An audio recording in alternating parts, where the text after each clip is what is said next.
अंधेरा कमरा, धूल के कण हवा में नाच रहे हैं। एक परछाई दूसरी को गले लगा रही है। आंसू, टूटी हुई आवाज, और फिर वो एक वाक्य, वो एक जहरीला बीज जो तुम्हारी आत्मा में बो दिया जाता है। तुम्हारे सिवा मेरा कोई नहीं है। इस वाक्य को सुनकर तुम्हारा दिल पिघल जाता है। तुम्हें लगता है तुम उसके रक्षक हो, उसके अकेलेपन का इलाज। लेकिन तुम रक्षक नहीं हो, तुम शिकार हो। और यह सहानुभूति एक जाल है, यह साइकी डेप्थ है।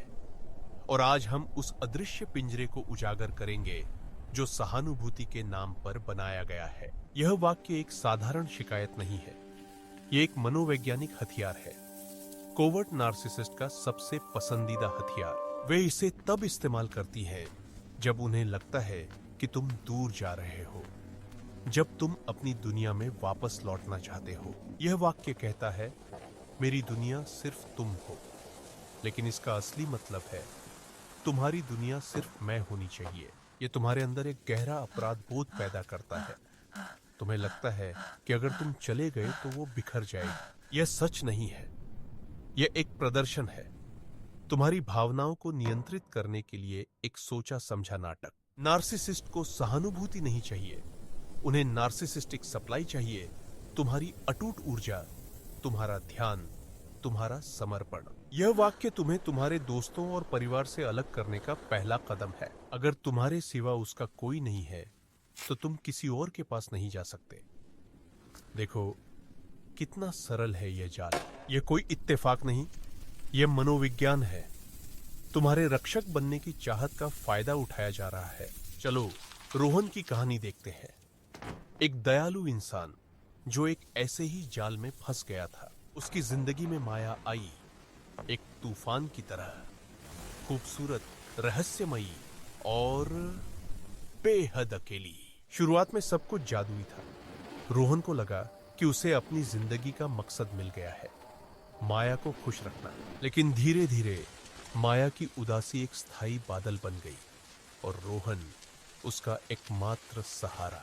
जब भी रोहन अपने दोस्तों से मिलने का प्लान बनाता, माया की आंखों में वो खालीपन लौट आता। और फिर वो कहती, जाओ, मैं ठीक रहूंगी। वैसे भी तुम्हारे सिवा मेरा कोई है ही कौन। रोहन हर बार रुक जाता, उसका फोन कट जाता, उसके दोस्त इंतजार करते रह जाते। उसने अपनी दुनिया को छोटा कर लिया ताकि माया की दुनिया में फिट हो सके। उसे लगा यह प्यार है, बलिदान है, लेकिन यह धीरे धीरे दिया जाने वाला जहर था। एक दिन रोहन बहुत बीमार पड़ गया, तेज बुखार। उसे मदद की जरूरत थी। उसने माया को फोन किया, वही माया जिसके लिए वो पूरी दुनिया था। फोन नहीं उठा। घंटों बाद उसने हिम्मत करके सोशल मीडिया देखा और वहां सच्चाई ने उसे एक थप्पड़ की तरह मारा। माया एक पार्टी में नए दोस्तों के साथ हंस रही थी। कैप्शन था, आखिरकार मुझे वो लोग मिल गए जो मुझे समझते हैं। तुम्हारे सिवा मेरा कोई नहीं है। वह वाक्य एक बंधन नहीं था, वह एक चाबी थी, एक पिंजरे की चाबी जिसे उसने खुद पर इस्तेमाल किया था। उसे एहसास हुआ कि वो माया का रक्षक नहीं था, वो बस एक स्टेशन था, एक टेम्परेरी सोर्स ऑफ सप्लाई।